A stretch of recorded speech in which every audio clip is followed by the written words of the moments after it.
3, 2, 1, boom. Da, da, da, da, da, da, da. It's life outside the box. Back with a bang. Boom. Okay, guys, so let's start it off. Let's start the podcast off. How has our week been? What have we been up to this week, Samuel? So here we are, week 2 of the podcast. We have been promoting week 1 of the podcast. That's probably been our number one thing. And we haven't even released anything yet, but already we've seen a big bit of hype and excitement on our Instagram channel. So if you're not already following that, go and check that out at lifeoutsidethebox_podcast. And get involved in the community around this and everything else. Apart from that, this week we finished, or the end of last week, since we last spoke to you, we finished the CrossFit Open. So that was super exciting. We then went out, celebrated post CrossFit Open, which was another story. And then this week we've been getting back into training and doing some ocean swims as well, which has been super exciting. So it's been a great week so far. Yeah, I think it's important to touch upon that because obviously in this community, the Open is probably the biggest thing of the year. So for me, the Open was 3 weeks and then it ended. And for the better athletes, it's just the start of the season. It's only just begun. Exactly. So, yeah, so what I found with that, especially with this week, which has been nice after finishing, is we can get back onto our actual programming. Get back into training. We don't have to train around something. We can just get back into what we're trying to achieve. Yeah, totally. So we touched on this last week and how the Open really kind of almost takes over your life for 3 weeks or however long it runs for. And it's really hard to prioritize your training, and you're just trying to work through that maintenance stage that we've just talked about last week. Whereas now the pressure's off. We don't have to focus on one workout per week. We can go back to our general training. For everyone that made it to the quarterfinals, we have just over a week or 2 weeks from the last workout to prepare for that next stage. But that isn't as bad. It's one weekend, 5 workouts over the course of a weekend. So it's just kind of, it's like doing a competition. You prepare during the week for the 1 weekend, and we get there and we give it all we've got, one and done on all the workouts, and then it's over. And then the top 1% or less, top 0.1% will go through to the next round. I mean, it's super interesting because obviously you've got the quarterfinals coming up now, and then I think 2 weeks later I have the Masters HQ semi-finals, which is the same kind of principle of, I think you have 6 hours to complete 4 workouts. Yeah. So I like that. Kind of method of doing it because it puts everybody in a similar situation. Whereas in the Open, you can redo workouts like we did speak about last week, and in the quarterfinals and in the semi-finals you're doing for Masters HQ, you literally get one go. So you're in it, and you have to just perform your best, and you'll have the levels of fatigue from the other workouts set in to the next workout. So it's a little bit more exciting and real life competition. Do you want to know where my head goes when you say that? So just a little snippet of mine and Samuel's gym relationship is obviously double unders are definitely going to come up in the Masters HQ semi-finals again. And today I was doing double unders in the gym, and Sam came up to me with a massive smile on his face, and he said, "Oh, that's class, man." I was like, "Why?" He said, "Because what were your exact words?" I can't remember, mate. I would never say anything bad to you. You said, "You actually don't look too disabled now. Yeah. You look like you can do double unders." Yeah, that's a compliment. You've improved. That's the best that we get. That's the nicest that we get. Progress. So so training has been back on track this week, which has been nice. It is ridiculously hot in Bali at the moment and super humid. So even our strength sessions are like conditioning pieces. We come out like we've been in the ice bath before we even get in there.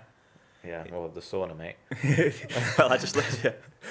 And so this week is something which has got me out of my comfort zone as well, which has started, which is the swim club. Yeah, Swim Club 2022. We're back. So we were lucky enough to live in Bali. It's an absolutely amazing place, and Bali's known for its surfing. However, right now we're in a bit of a flat spell. There's not been any waves, and these opportunities, or small waves, massive waves according to Mike. But anyway, these opportunities don't come around very often. So maybe like once every couple of months we'll get a flat spell where we won't have surf for a week or so. And I really like to kind of use that as an opportunity to do something different. So we've been doing sea swims most mornings this week. So we've been getting up 5:45 down the beach for 6:15.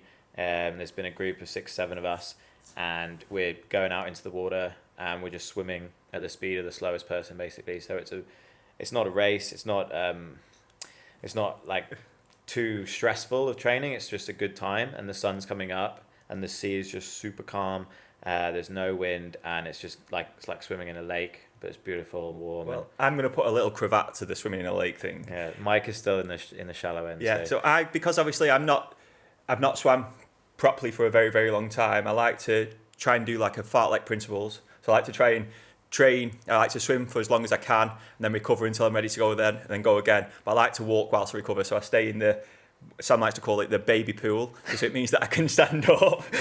And basically, today the problem was where the waves were breaking was exactly where I kind of swim. So a few times as I was swimming, I ended up doing 360-degree spins whilst I'm trying to swim. But yeah, it was all the fun, just battling the elements and getting on. Yeah, really, it's really nice, and it kind of like ties in with our name, Life Outside the Box. Is we're using our fitness and we're taking it outside into the elements and into the ocean, and more of an unknown environment, and we're using our fitness and our ability as human beings and our body that we've been given to go out there and to enjoy that moment and to swim and to just start the day. And we can all agree when we get out of the water after this, we're just like buzzing. The adrenaline is like through the roof, because it's different to going in a pool and swimming 50 laps. It's like you've been in the ocean, you've gone from A to B. There's that not element of danger, but that element of like the unknown and the slight difference to what you feel in the pool. So it's been amazing. It's good to do stuff outside the gym. I would definitely agree. It definitely gets me out of my comfort zone, and that feeling we end up swimming somewhere and running back. Yeah. So then the feeling that you get when you're running back is something that it's just like a massive release of endorphins. Yeah, I feel like you're in Baywatch. Yeah. Well, yeah. That's just because the speed we run at is like slow mo. Yeah, that's right. Yeah, so I feel that sums up our week quite well, our training week quite well. We're not going to touch upon our celebrations from Surveyor, or is that a best? Yeah, we'll briefly a late night podcast sometime. So yeah, well, on Saturday we finished the CrossFit Open on Friday. So I'm one for celebrating. I like going out and partying, listening to music, having a couple of drinks. So Saturday night there's a big party in Surveyor in this day club down in Uluwatu, and we went down there and everybody was there from Canggu and from the gym. So it was just a massive social, really friendly environment. And we had a couple of vodkas and a few Jägermeisters, and they had a good time. and some margaritas and some everything else. And lots of dancing. Physically possible, So lots of dancing. So it is good. Like we'd had 3 kind of stressful weeks of training, or intense weeks of training around the Open. So it was nice when all that was over, we could be like, okay, let's celebrate what we've managed to achieve. We pushed ourselves in the workouts, and almost feels like the beer tastes a little bit better when you've kind of felt like you've earned it a little bit. And it doesn't just have to be partying. You guys can celebrate in different ways. That's just what I enjoy and what I think Mike that's enjoys. super important. Yeah, I think that's super important, that you have to celebrate your victories in life, no matter what they are, because it's so easy just to become mundane and just to live day to day and just carry on go like riding the wave. But it's super important that when you achieve something, you've got to celebrate it and be proud of yourself. And like Sam says, in whichever way you find celebrating it, whether it's a release that way or whether it's whatever it is, it's important to take note of those special occasions and to really celebrate when you achieve something positive. Yeah, completely agree. And on that note, we have this week's question. So as last week, we got sent in about, not loads, but maybe 15, 20 questions this week. And we've picked the top 4, what we thought were most interesting questions from you guys out there, from you listeners out there. So we'll start from the top. It seems like the simplest place to start. Yeah, let's do it. Okay, so question 1 was, how many times a day do you eat and at what times? You go first, I got to count.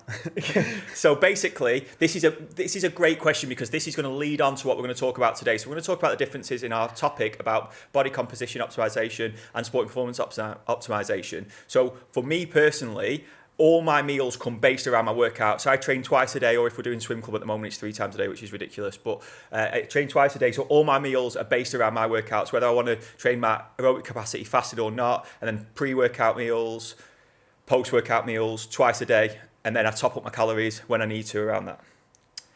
Yeah, so similar with me, I eat 6 times a day. So I'll eat in the morning before I go to the gym. I coach most mornings, like I'll either surf or swim if I'm not in on the super early. But every morning before that, I'll eat at home, and then I'll coach. And during my coaching, I'll drink like a smoothie. with like oats and protein, and just to keep me going for that like 3-4 hour stint. As soon as I'm on coaching, I'll eat again. Then I'll usually go home, have a second lunch. Then I'll train. I'll eat after training, and then I'll eat again in the evening. And if I'm hungry, I'll have like some cereal or something before I go to bed. Just for me, I'm with training and coaching, I'm on my feet the majority of the day. For me, it's just about kind of making sure I hit enough calories, and I'm eating enough to support not only my training but my work and my lifestyle and everything else around it.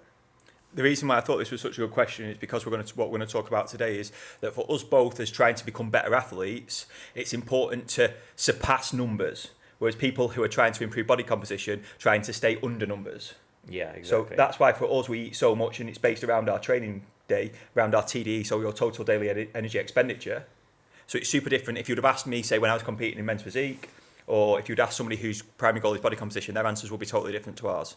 But yeah, we're just trying to make sure that we hit a floor, and we at least go past a certain amount, so we're not using any wasted time in the gym, if that makes sense. Yeah, totally agree. Okay, question number 2. That's a great question. Thank you very much for it. Number 2, what do you love the most about coaching? You can go first on this one. The thing I love about coaching the most is seeing progress.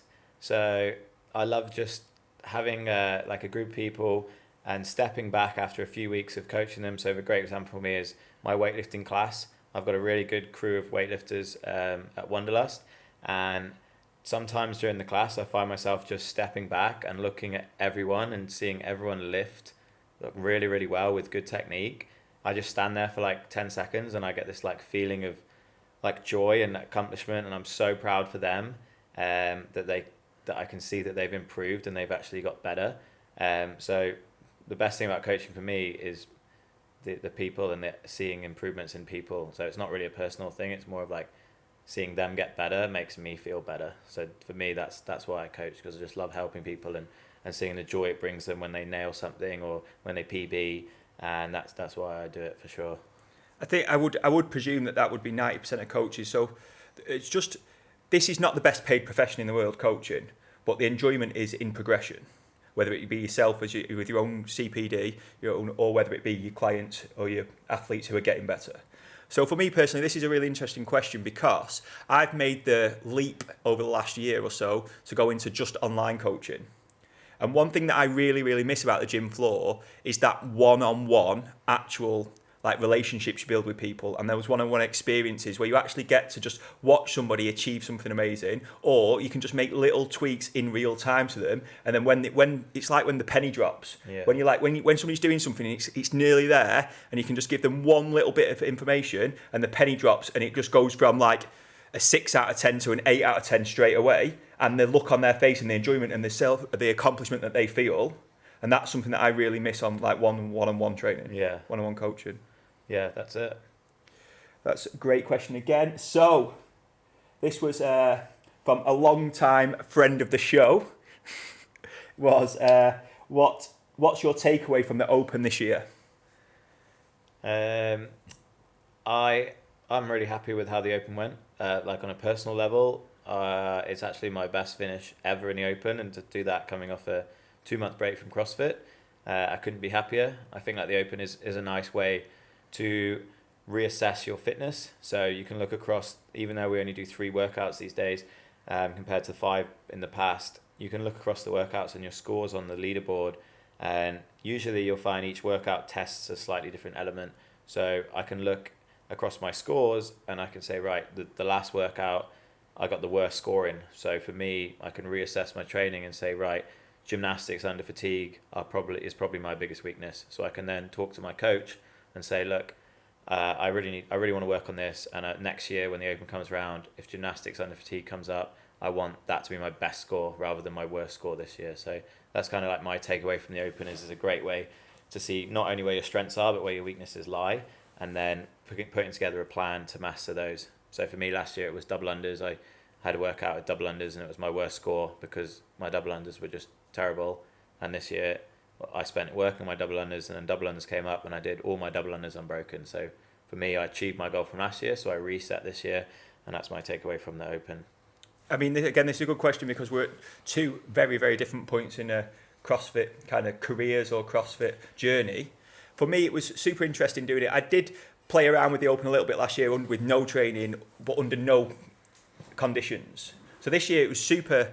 I really enjoyed it because it was under conditions. We had judges, we had people watching. There was no way you could hide, and that's something that I really enjoyed. In class, sometimes you can, if you're not feeling it or if you're struggling with a movement or something, you can hide a little bit in the background and whatever, and just mosey on by yourself. But this is something that the lights are on you and you cannot hide, and it just brings out your weaknesses.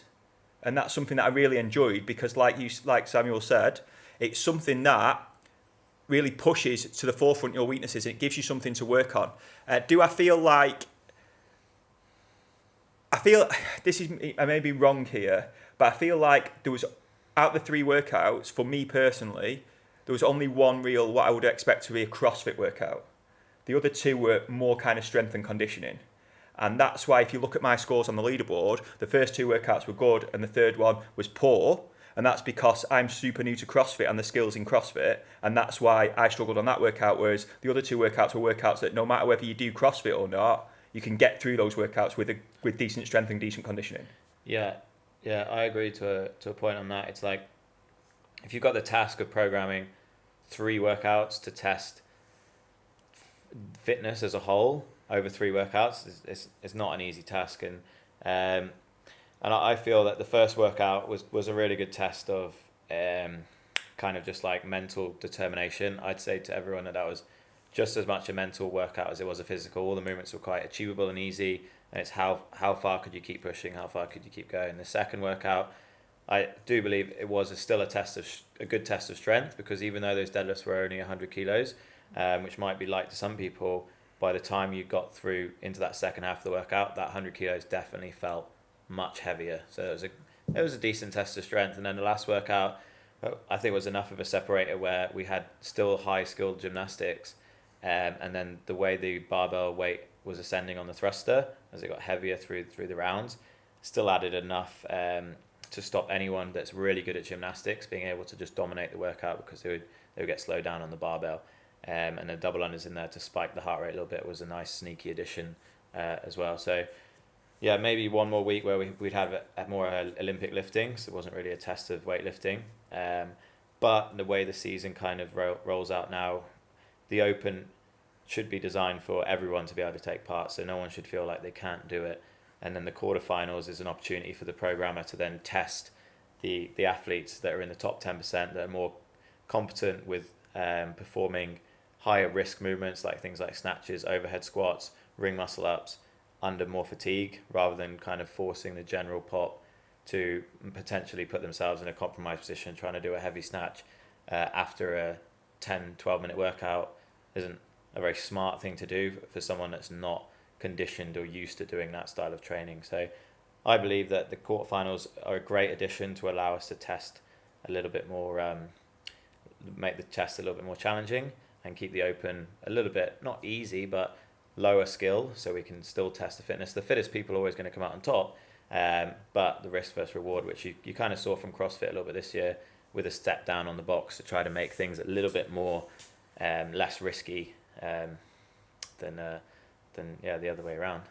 I just want to touch upon one thing that you said there, which is super interesting. And I wonder how many of you guys out there listening felt the same or did the same thing. But the second workout, you said you felt like it was still a mental kind of battle. Yeah, definitely. And the problem was it was a 102k deadlift, was it? Yeah. Yeah. So the problem was I got all the way to the 10s unbroken with the deadlifts.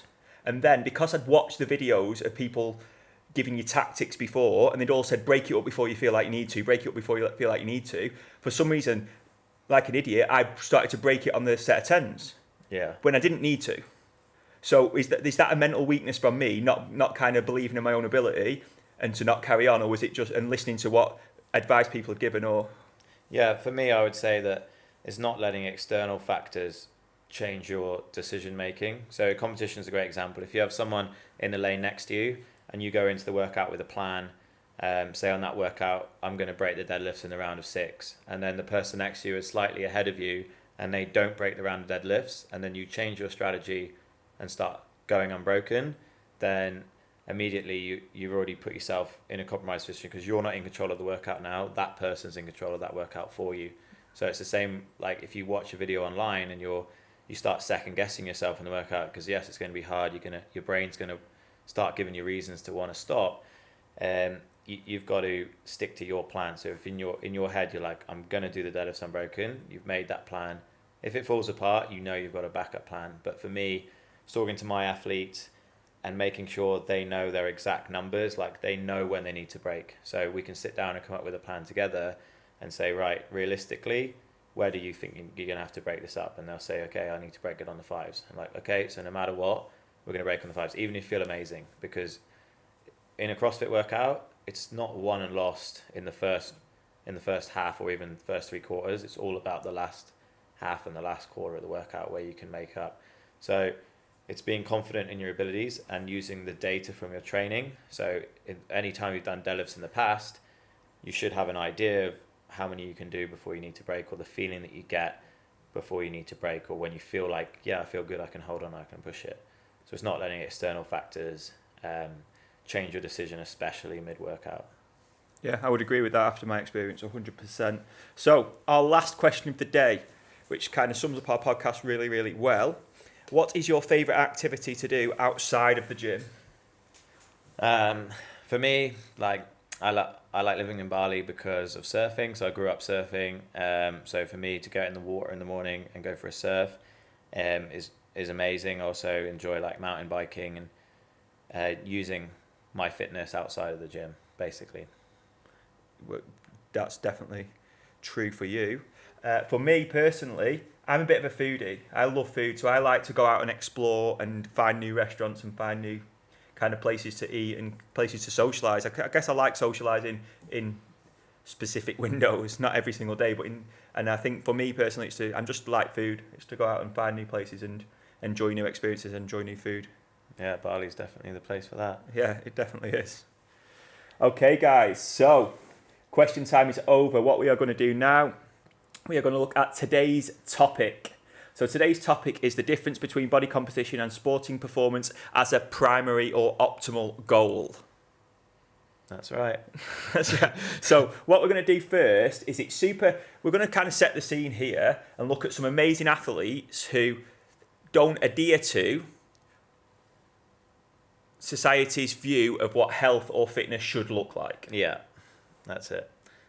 Let's get into them. Let's get into them. So I've just kind of picked 4. I've kind of stayed away from certain like social spaces, but I picked 4 who have really been at the top of their game for a prolonged amount of time. And the first one is probably the best boxer in the world, if not the greatest heavyweight of all time.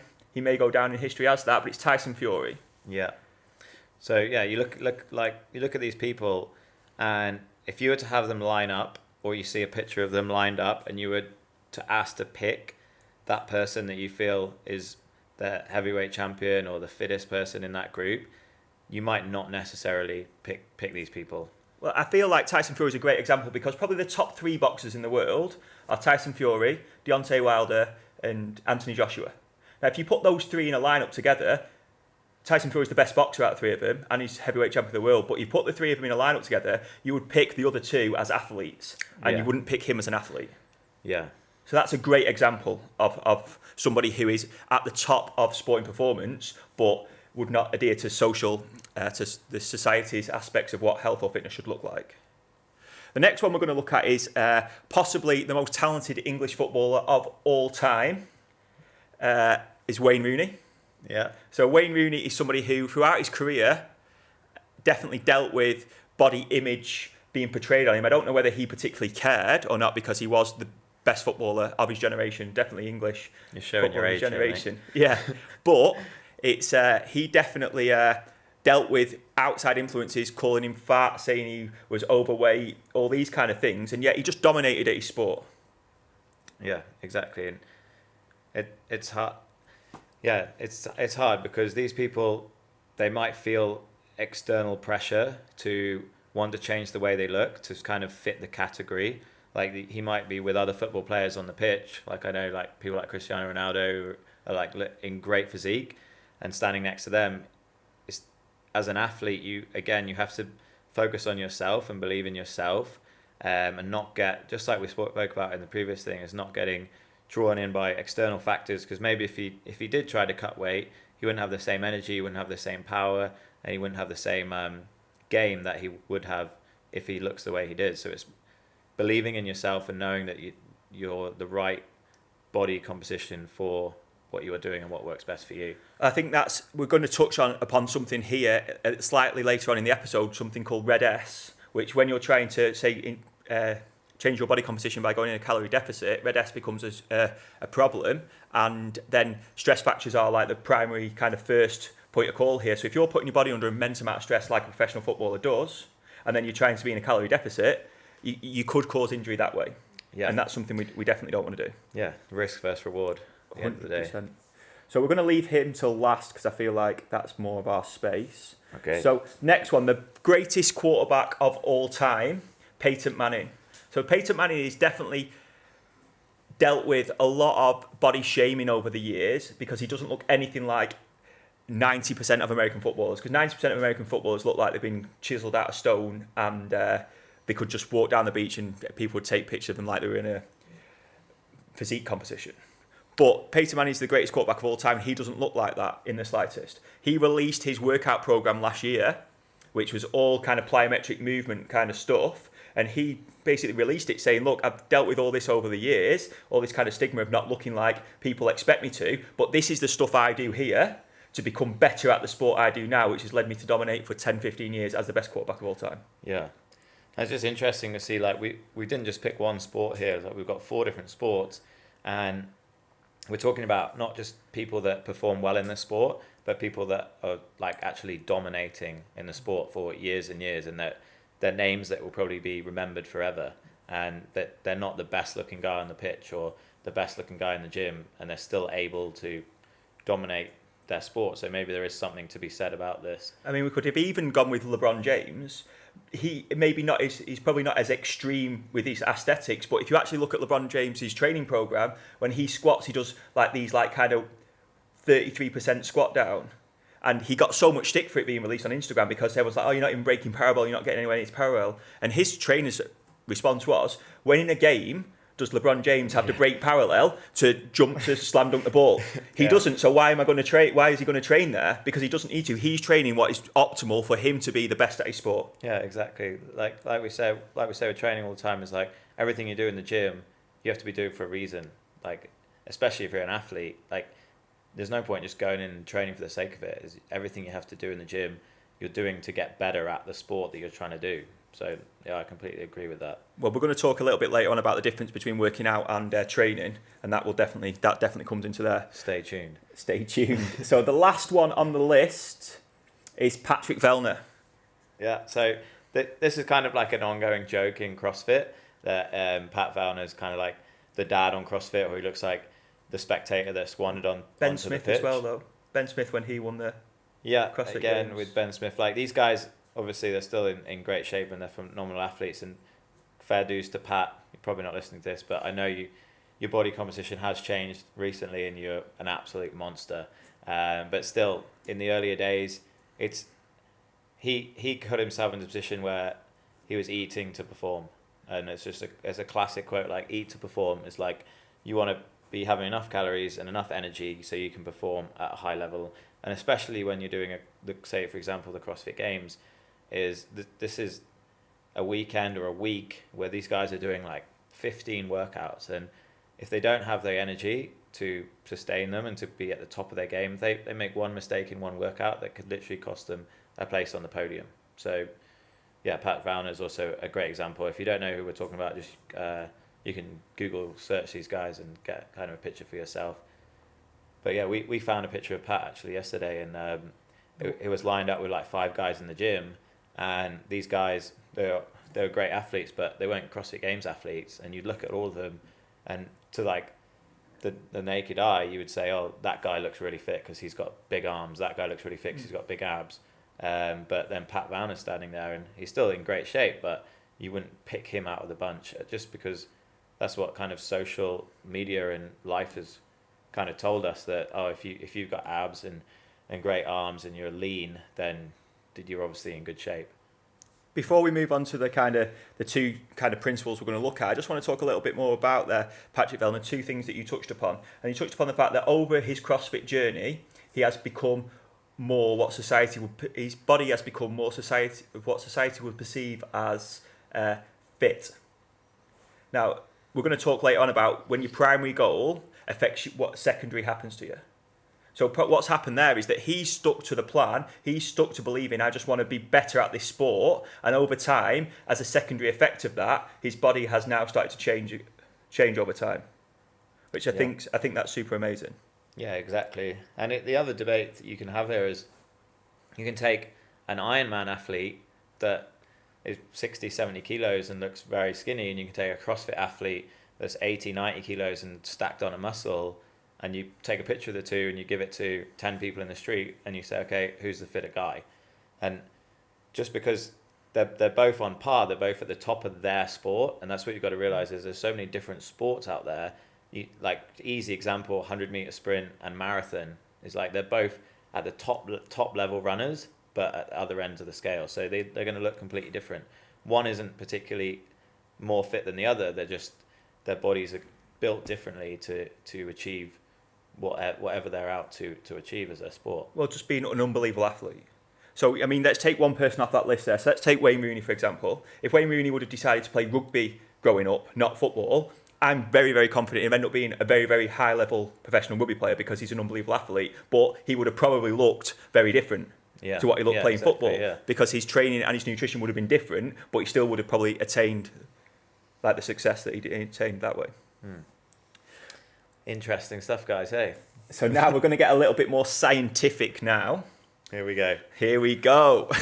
So we're going to try and keep it super simple, and we're going to look at nutrition for body composition. So when we look at nutrition for body composition, we have to ask ourselves, what is the purpose of nutrition and body composition?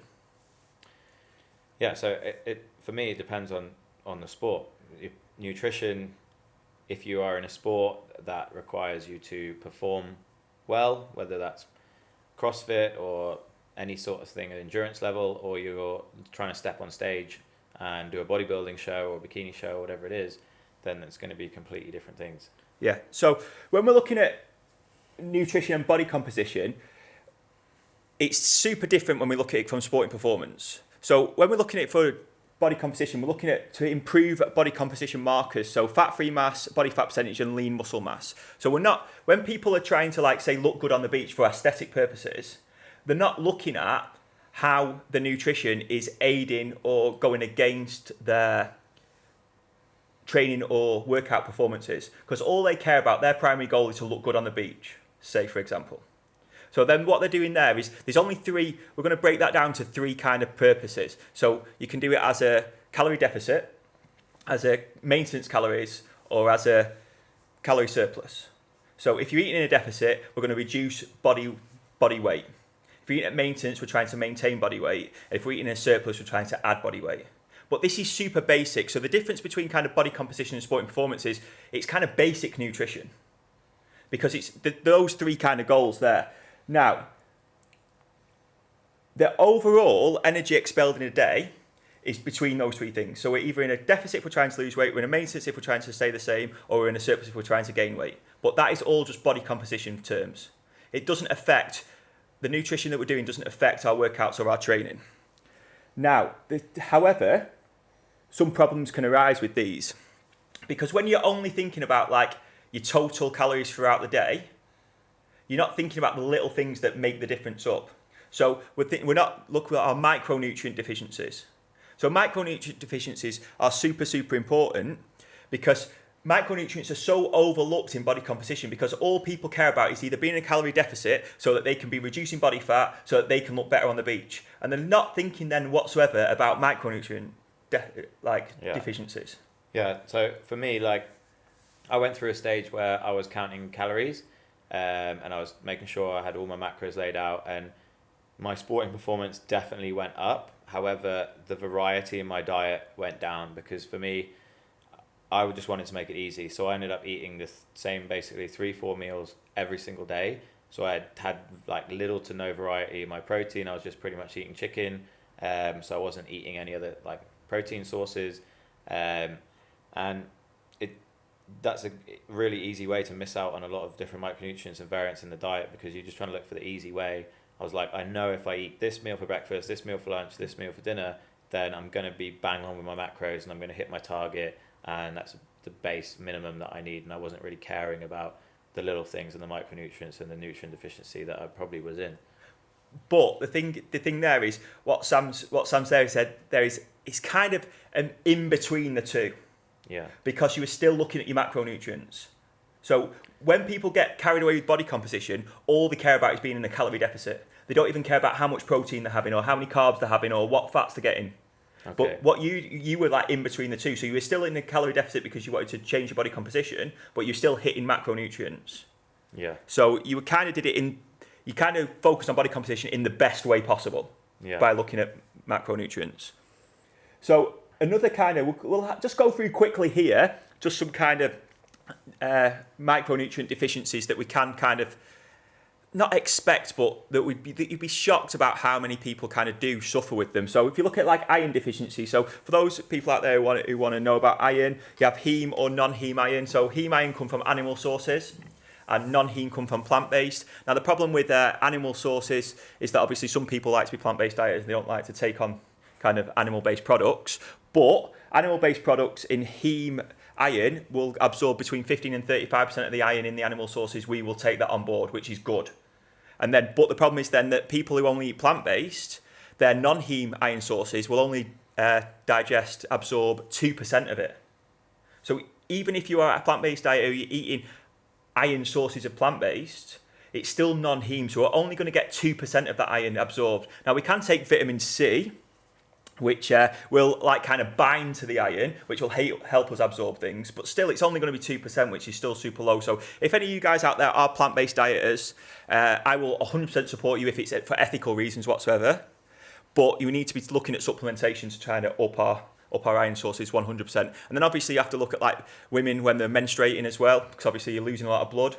Iron's held in the blood, so then obviously that can cause iron deficiencies if we are not taking care of that with our diet, what we're eating as well, which is super important. Which again, when people aren't looking at macro and micronutrients and they're just looking at the calories they take in, these are stuff that just get missed out. Yeah. So next, we're going to have a quick little look at vitamin D. So 40% of the world's population are vitamin D deficient. Hopefully, if you live in Bali where it's sunny, you should be okay. But obviously, as age progresses as well, as we progress through our like life journey, that raises as well. So if you look at 70-year-olds, it's about 85% of 70-year-olds are vitamin D deficient, which obviously is ridiculously high. Last one we're going to look at is just on vitamin D. Like when I was at home for Christmas, I bought some vitamin D because I knew I wouldn't be getting as much here because it's pretty much dark 24 hours a day in the UK in winter. I bought some, and then I was giving it to my mum and my dad, and my dad, like, he feels SAD in winter with the lack of sunlight, and he usually always gets sick in winter. And I was home for 2 months, and he said that he was supplementing with vitamin D. I don't know if it was placebo or the vitamin D itself, but he didn't get sick the whole time I was home. He said his mood was much improved. So it makes sense that and he's continuing to supplement it now. So it kind of makes sense that I absolutely love that. Difference. No, I love that. That makes me so happy because it's just little things that can improve people's life. Whereas when the people don't think about macro or micronutrients in this example, they're missing out on little things that can just improve their life. Yeah, and it made his winter better, and it's just one tiny little pill a day. Well, that sounds like some kind of Viagra advert. No, we'll stay away. It doesn't need Viagra. Okay, so the last one we're going to quickly look at is vitamin B12. So 20% of the world's population are deficient in vitamin B12. Again, that raises when we are plant-based dieters, so that's something we really, really need to look at. We need to look at supplementing, and obviously for those who don't know, vitamin B12 is super important with brain function, so brain fog, all that kind of thing, which can also happen when you're on a low-calorie diet. When you're in a calorie deficit, you can get brain fog. So then if you have the effects of that, plus obviously then the effects of being vitamin B12 deficient, you're going to be twice as foggy. So would you say that it's better to supplement these things if you're working in a calorie deficit, or you're tracking your macros, or would you try to incorporate it in your diet? Whole foods is always better, in my opinion. However, supplements are there to supplement your diet. That's why they're called supplements. People put too much too much effort and too much stigma on supplements because they rely so much on them.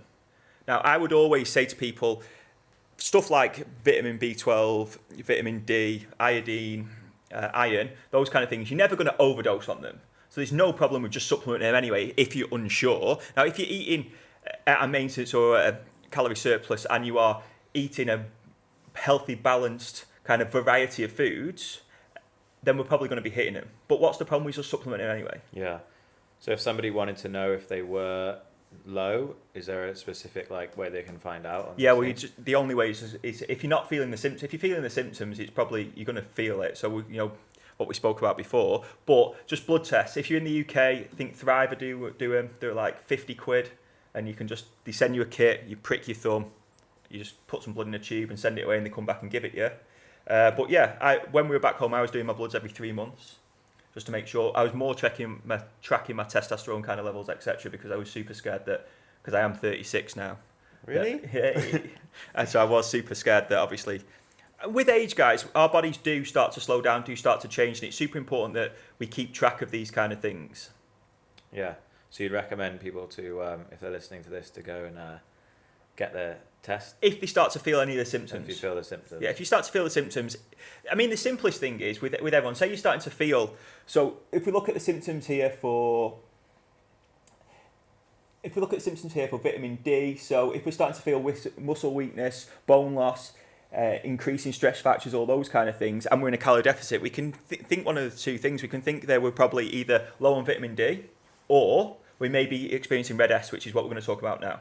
So red S is another thing that you need to be super, super careful. So this used to be called the female triad syndrome, but it's now called red S. So relative energy deficiency in sport. Now, it really, really pissed me off when they changed it, that they put the in sport in, because that makes it seem like it's for athletes only. Yeah.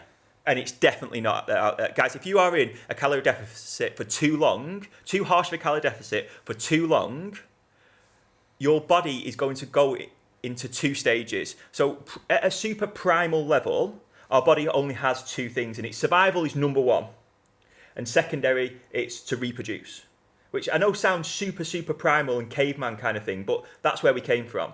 And they're the 2 kind of things. So when our body's not getting enough energy to survive correctly, it will first get rid of that one. It will get rid of the reproduction thing.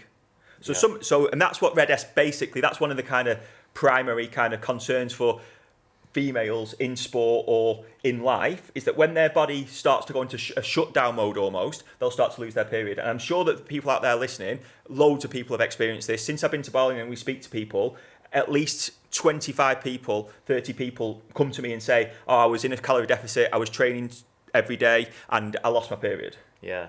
And it is super, if you are female and you are listening to this, it is super important to talk about it. I know it's a very personal thing, and again, it can come down to your culture and things like that as well. But if you are going through anything, if you're with your coach in the gym or you want to just talk, I would just make sure that you don't feel ashamed about it. Talk about it, and in the day, we're all here to help you and support, and it's more important that we know than you suffer in silence. And I know some of my female clients at the start were a little bit kind of hesitant to talk to me about it, but if you sit down or if you're a coach, I also would say make sure you have this conversation with your clients and make sure that they are okay, so we're not going to experience any issues down the line.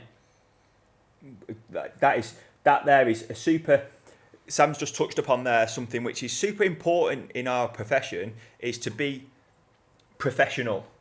Yeah. So if you were to say going to the doctors, you may feel okay talking about that subject to a doctor.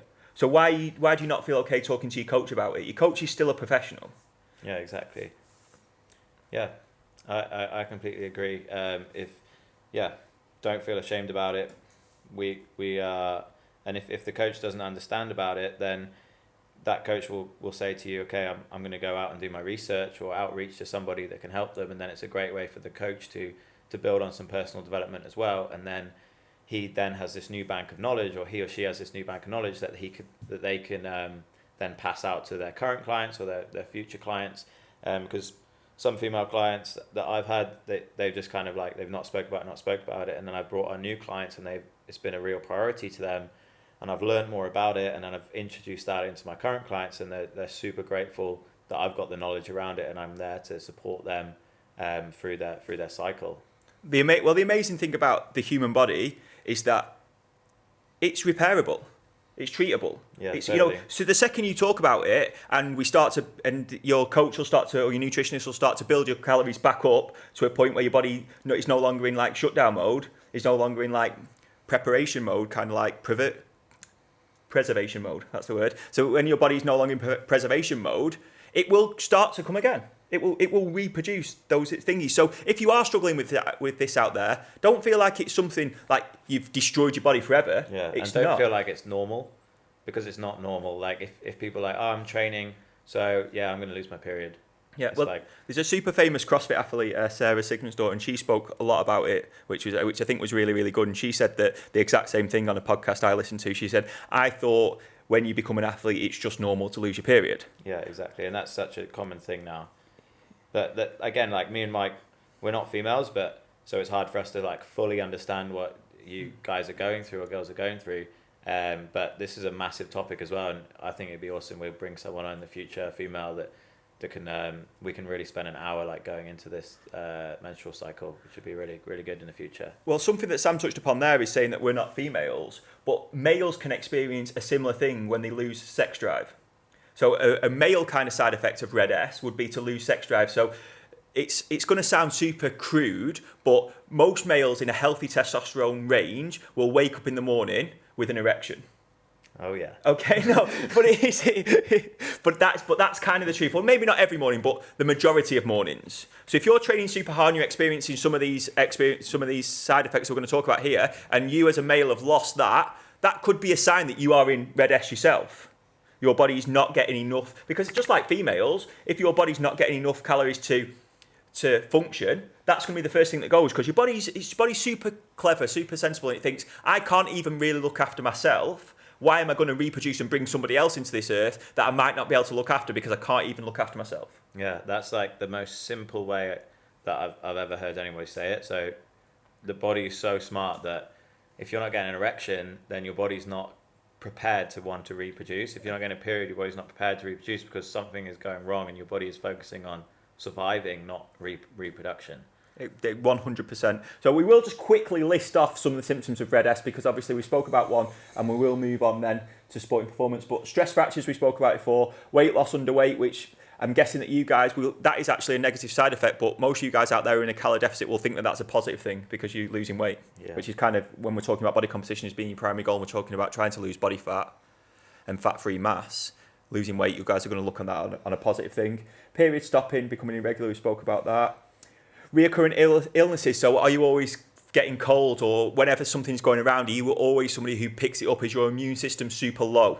Now that can be one of two things. That can be Red S, or it can be a micronutrient deficiency like we spoke about before. So hopefully what we're looking at back home here is how these two things, the micronutrient deficiency and Red S, kind of a lot of the side effects, symptoms are intertwined. They're very similar. So mood changes. So are you moody? I think we all get a little bit moody, but is it becoming more regular? And here's one that's super, super important, and this is going to lead us on nicely to our next topic. So are you getting a decreased sporting performance? So is your performance in the gym going down even though you are hitting 4, 5, 6 training sessions a week? Are you stunting your performance? Is it going lower? That could mean that you are not putting enough energy, which is super simple. How simple is this? You are not putting enough energy in to repair and recover from the session, so you are no longer then able to keep progressing. Yeah, a super simple thing that I really noticed the difference in my sporting performance when I started counting my macros. I don't do it anymore because I'm kind of aware of how much I need to do after that. But I went through a weird experience. Like I felt like I was eating more food, especially carbs, a lot more food. I lost weight, and when I was doing workouts, I was feeling like I didn't have a crash. Like say I was on the bike, I felt like I could just keep going and maintain a pace, and I was like, man, I've just got like this sudden massive burst of energy. And I used to say to people like, this is amazing. And then I heard the analogy, and someone's like, it's like fueling up your car. It's like if you were to go on a 4-hour drive, you wouldn't put 2 hours worth of fuel in. You'd put like enough fuel to make sure you get there. And your body's the same. Like if it hasn't got enough fuel to get you to where you want to be in a workout, then you need to go back and refuel it. I might get Sam to say this story again in 2 minutes' time, because he's hit the nail on the head. Exactly what we're going to talk about in 2 minutes. Like exactly what we're going to talk about, because we're going to now look at nutrition for sporting performance. So what is the purpose of nutrition for sporting performance? So we're going to look, before we looked at the purpose for nutrition for body composition, now we're going to look at the purpose for nutrition for sporting performance, and we're going to break it down into 2 simple stages. Okay, we're going to look at giving your body enough energy to perform the tasks to its optimal ability. Yeah, exactly. So like you said, if you don't have enough gas in the tank, you're not going to be able to perform. And that's the same for like, not just for endurance training. If like a good example, if we take Mike, when he stepped on stage for his bodybuilding competition, he wasn't going in the gym that morning and PBing his 1 rep max back squat. Mate, I was holding the handrail walking up the stage to get myself up there, because you're not healthy. Even though I look the best I've ever looked, and if I was to put that picture on Instagram, the last picture, it gets more attention and more feedback than any other picture. It was when I was at my unhealthiest. Yeah, and like every single person I've spoken to that's ever done a show, they all agree, and they say that moment they're super low on energy, their body's basically dehydrated, you're starving, all to look as good as possible. So the first one was to provide enough energy to perform the tasks optimally. Secondly, it's to provide adequate energy so basically the second one is to provide adequate energy to recover from the activities we've just done. So we're basically we're breaking down sport performance into pre and post. Okay, so pre-workout, we're trying to provide enough energy to pre-training session or pre-competition, we're trying to provide enough energy to optimally perform. Post-workout, maybe starting intra-workout, is we're trying to provide enough energy to recover from the tasks we've just done, or the training sessions we've just done. Yeah, and recovery is massive. It's like everyone thinks once you've done the workout, you're like, oh, I've done the work, I'm going to be fitter now, I'm going to be stronger now, but you've done half the work. Like if you're not recovering from that session, you're not sleeping, you're not eating, then everything you did within that session is not 100% wasted, but not 100% gained either. I would go as far, I would agree 100%. I'd go as far to say that post-workout nutrition is more important than pre-workout nutrition. Post-workout nutrition for an athlete is the most important meal of the day. Now, what I do with my athletes, when we talk about this a little bit, is split that into 2 meals, into an intermediate, like one straight away, and then one a couple of hours later, and we change the source of the carbohydrates, which we'll talk about again in a little bit. But you're exactly right there. Post-workout nutrition is the most important part about nutrition for sporting performance.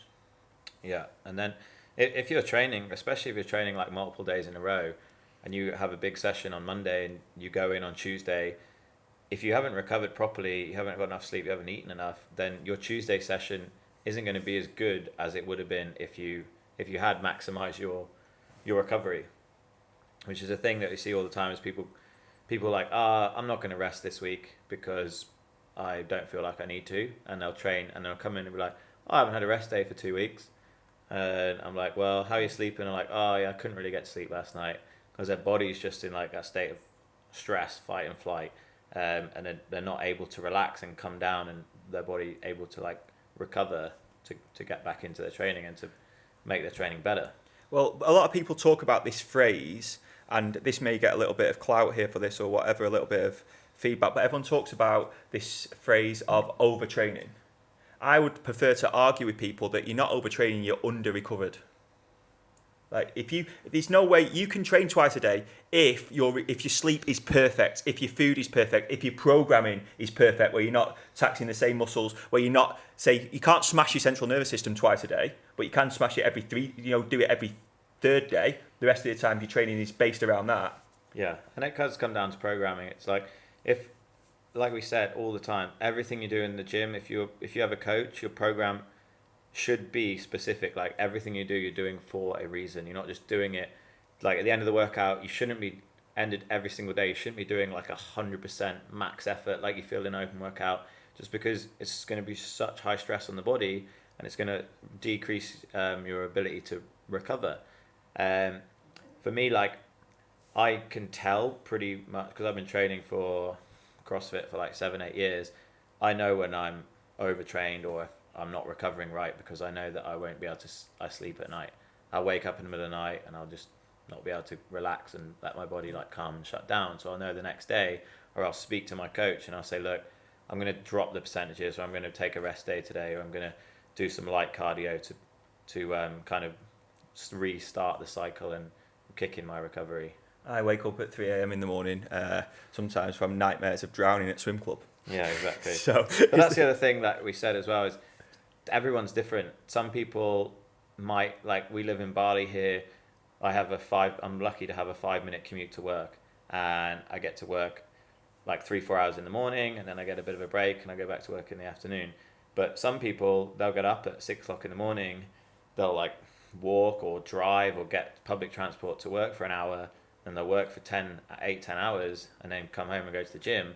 That person isn't going to be able to train twice a day, just because they're going to be so tired from the external factors outside of the gym. So it's life outside the box that's going to make you feel more tired and hit your central nervous system. That's not anything to do with the training. It's what you're doing outside your life. Well, what a lot of people kind of miss when we're looking at nutrition is something called TDEE, which is your total daily energy expenditure. So people might look at, right, okay, so my BMR says I need to eat 1,600 calories to stay alive. I'm going to go and do a workout for an hour, which is going to burn 800 calories. So now I'm on 2,400 calories. Well, like you said, your total daily energy expenditure takes into account your commute, your daily activities, your brain function, what you're doing throughout the day. So if you're at work for 10 hours and you're sat on and you've got to commute for 2 hours as well, all those, you need to fuel all of that. You can't just ignore that and pretend it doesn't happen, because it doesn't feel strenuous, because your heart rate's not up, say, past 50, 60%. You can't just pretend that your body doesn't need to provide energy to achieve those tasks. Yeah, exactly. And it's just making sure that you're not overdoing it, because as soon as you are and you're going past that point, then you're increasing your risk of injury and you're decreasing your risk of improvement. And less into red S. Yeah, and you're going into red S. Like, more is not more. It's more quality, and it's making sure that you're looking after yourself as a priority and you're not overdoing it. 100%. So now what we're going to look at now is, so when Sam spoke before about fueling the car up, I love that analogy, because basically we're going to look now at energy sources just quickly. So your body can hold between 400 and 600 grams of carbohydrates, whether it be muscle glycogen, blood glucose, whatever it is. That's how much your body can hold, between 400 and 600 grams. So like Sam said, if you're going on a 4-hour ride and your car can hold 4 hours worth of petrol, why are you only going to put 2 hours worth of fuel in it and then expect it to perform the whole 4 hours? Your body's the exact same. So if your body can store between 400 and 600 grams of muscle glycogen, carbohydrates, whatever you want to call it, why are we only putting in 200 grams of it and then expecting it to go and peak perform? Yeah, exactly. It makes no sense whatsoever. So just quickly, I'm going to explain now a little bit about VO2 max and stuff, and heart rate. So basically, whenever we work above 70% of our VO2 max, our body, the demands that your body can no longer utilize fat oxidation as a primary energy source.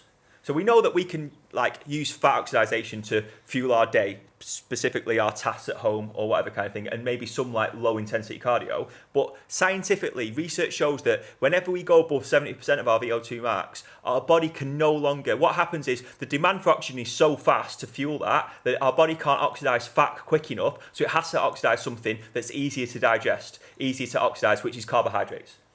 So you have all these athletes who do keto and stuff, and that's great. Maybe when we spoke about fasted cardio or fasted training, maybe you can adapt your body to work up to 75% at a push. But anytime these athletes trying to get above 75% of their VO2 max for a prolonged amount of time, they can't do it.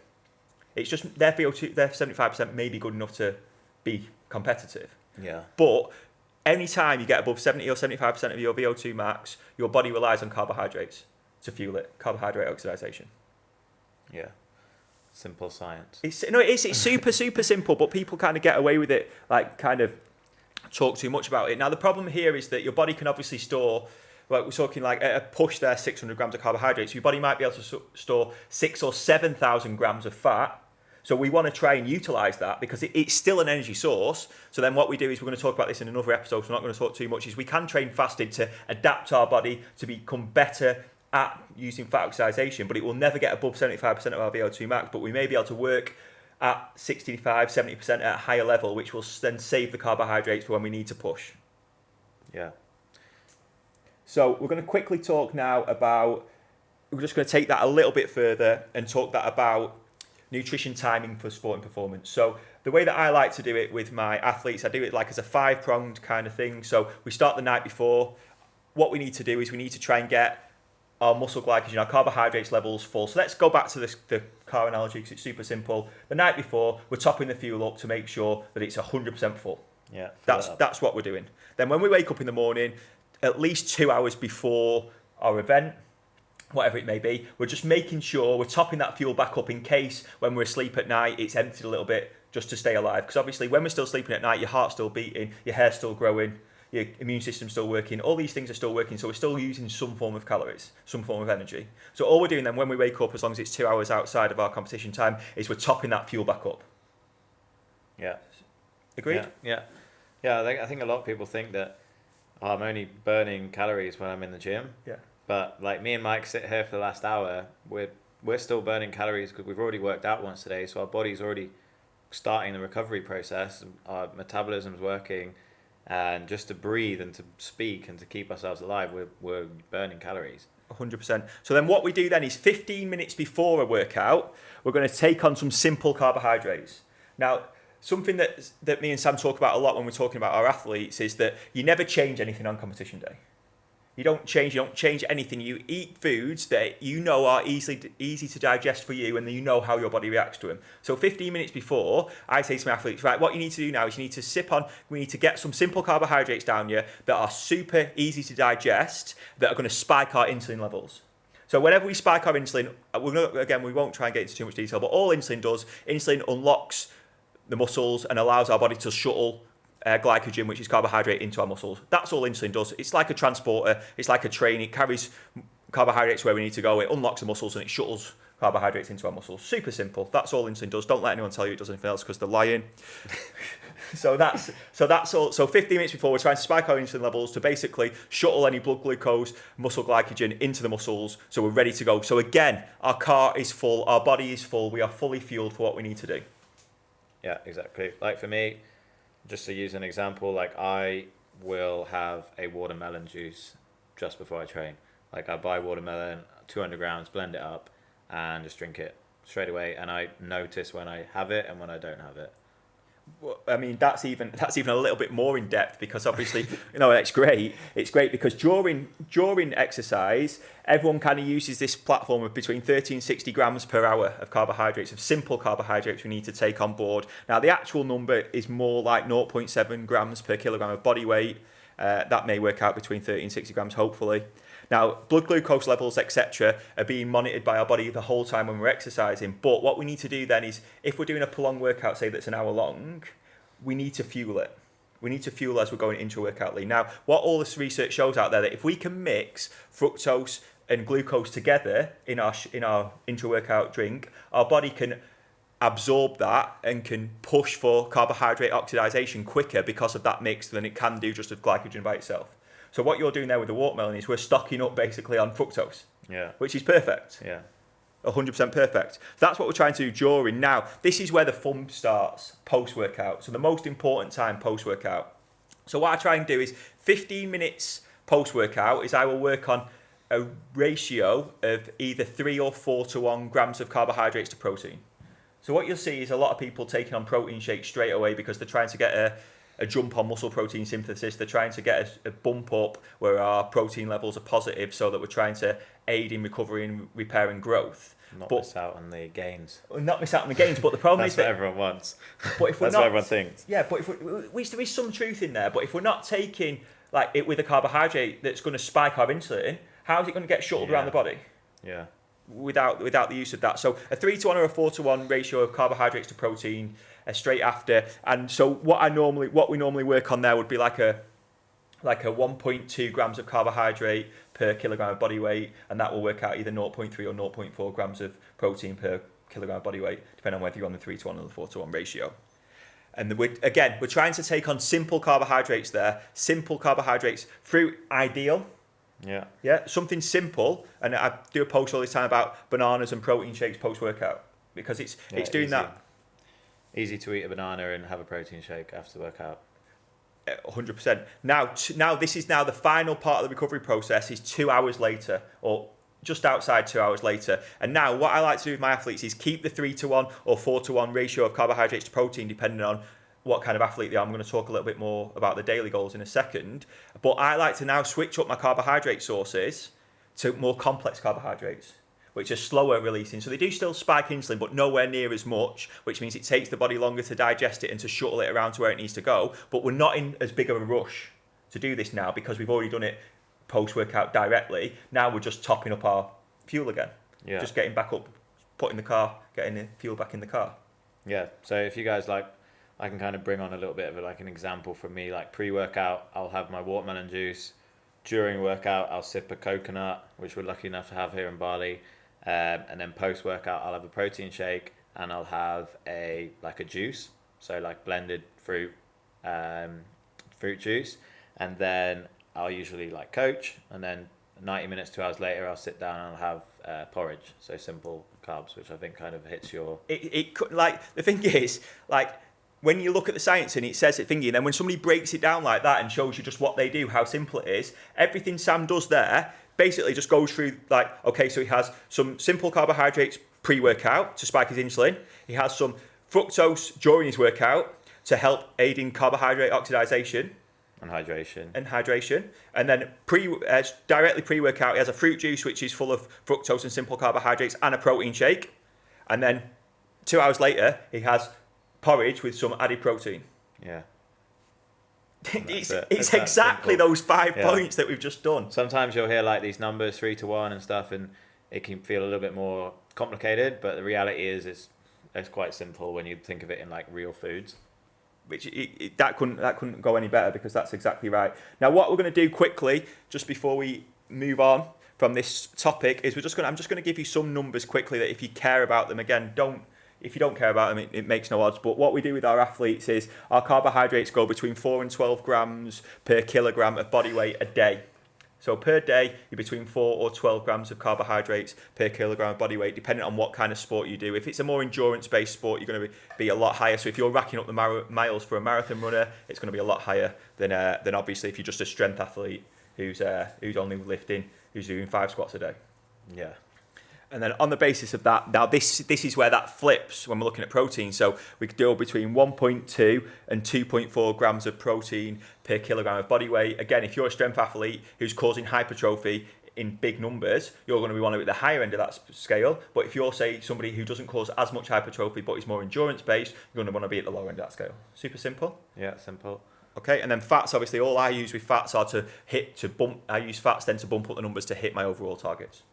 Yeah, I agree with that. Now, there is something in our industry right now, which is obviously a sugar debate. We're not going to talk about that today because we've explained the importance of glucose and fructose in what we were just talking about then, and we don't want to talk about it today, but we will probably do an episode just talking fully about sugar.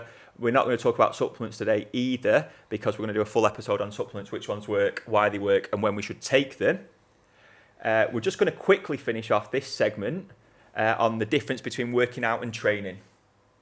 Yeah, so for me, like, working out is amazing. So if you're somebody that works whatever, or you don't even have to work whatever, but if you're just wanting to get out, get to the gym, feel good, get some endorphins, get your heart rate up, then you're just working out. It doesn't matter what you're doing. You're coming in, you're sweating, you're lifting a little bit of weight, anything goes, and you're just coming in, you're working out. If I have someone that wants to go on a training plan, suddenly priorities switch because this person isn't coming in just to do a session and to sweat and to move and to de-stress from their day or their life or whatever's going on in their world. This person's coming in training towards a goal. So if you're training, you have a goal in mind. If you're working out, in my opinion, you're just coming into the gym for your own reasons. So that's really important when it comes to someone that is working out. It needs to be fun, like they're coming to the gym for their own reasons. They don't have a specific goal, whether it's just to break up their day, whether it's to get away from the family or to just de-stress, they need to make sure when they're coming to the gym, it's a stress-free environment, it's simple, and they're having fun and they're leaving knowing that they're feeling better. If I have somebody that's training, they need to be coming to the gym and they need to be leaving closer towards their end goal than when they arrived. So we're training with a purpose, everything is done for a reason, and we're prioritizing quality of training. 100%. So the way that I kind of broke it down was that working out was looking more at body composition. So working out, you basically trying to just expel energy, i.e. burning calories. I hate that term, but it's the way it is. Causing hypertrophy, so to increase muscle mass, and maybe a social aspect. That's kind of the way that I kind of broke it down. Yeah, that's that way too. And then training, I looked at improving either movement patterns, improving technique, improving strength in specific or movement areas, improving aerobic capacity, and improving skills under fatigue. And we hope that kind of sums up the difference between training and working out. So I think what we've done is we've broken down the differences between body composition and sporting performance, looking at nutrition and training. So to finish the episode off nice and quickly, we're just going to give our dad jokes. Oh yeah, I'll go first this week. What do you get if you sit under a cow? Go on. A pat on the head. Oh no. I don't even know if I can compose myself to tell mine. Okay, so did you hear about that king who was only 12 inches tall? No. He was a terrible leader, but he made a great ruler. Terrible. So... So I think that really finishes off the episode on that bombshell. But yeah, today has really been about kind of what we want to say. This is the life outside the box. So everything that comes outside of the gym with regards to the diet and how that incorporates into the gym. So your body composition and your training and your overall goals. 100%. So guys, hopefully you'll tune in, you'll have enjoyed this episode and you'll tune in next week because we may just have a special guest for you next week. Dun, dun, dun, dun, dun. Dun, dun, dun, dun. We're going to drop a few hints this week about who it's going to be on our Instagram, so make sure you give us a follow at Life Outside the Box Podcast. You'll find us on there. Also, you'll be able to drop your questions on there for next week's episode as well. And we're going to do a question box for our guest. So once we reveal who the guest is, if you have any particular questions you would like to ask them, we'll be able to pop them on there for you and you'll be able to ask away. We may have to get in touch with CrossFit HQ and ask them how they get so good at doing the CrossFit Open tips, pictures. We'll ask Dave Castro. But we'll rock it then. Thanks for checking in, guys. Yeah. See you next week. It's Life Outside the Box.